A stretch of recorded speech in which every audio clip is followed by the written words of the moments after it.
I also can't shake the sneaking suspicion that it has something to do with our diet.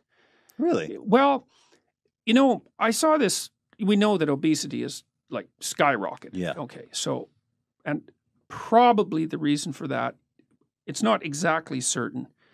There might be complicated reasons for it, but certainly one of the reasons is that people eat far too many carbohydrates. Right. I saw this video from World War II about and in one of the scenes they showed all these men in New York lining up to be inducted, and it's like 20 blocks of guys with no shirts on standing in line to be inducted. Every single one of them was bone thin. Do you think it's the insecurity and the negative feelings that come with being overweight, or the actual food? No. I think there's something wrong with what we're eating. Interesting. There's more and more evidence that dietary sensitivity, for example, is linked to conditions like schizophrenia.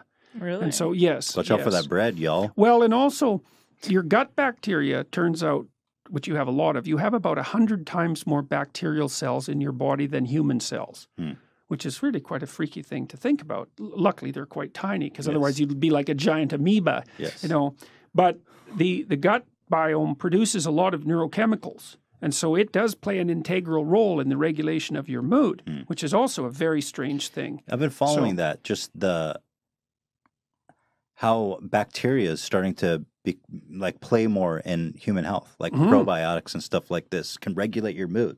That's so freaky. Yeah, it is. That's for sure. Yeah. Well, and one possibility is that, well, let's say you eat a lot of carbohydrates and sugar. Okay, so what happens is that you grow bacteria in your gut that really like carbohydrates and sugar. Right. Well, so then you think, well, I'm always having cravings for carbohydrates and sugar. It's like you're having the cravings, you think. Well, maybe not. Maybe what's happened is that, through a Darwinian process, you've encouraged the growth of bacteria that really like sugar and carbohydrates. And you think that same bacteria is messing with people's mood? Maybe. Yes, it could, and it's also messing with their cravings. That's. I mean, we're really walking oceans. Like we're big creatures. Yeah. I mean, we're not big compared to a Douglas fir or the sun, but we're pretty big creatures, and we are liquid. Most of us is liquid, and if you saturate yourself with carbohydrates and sugar, then you are invaded by the bacteria that live on those things, and so that's not necessarily so good for you.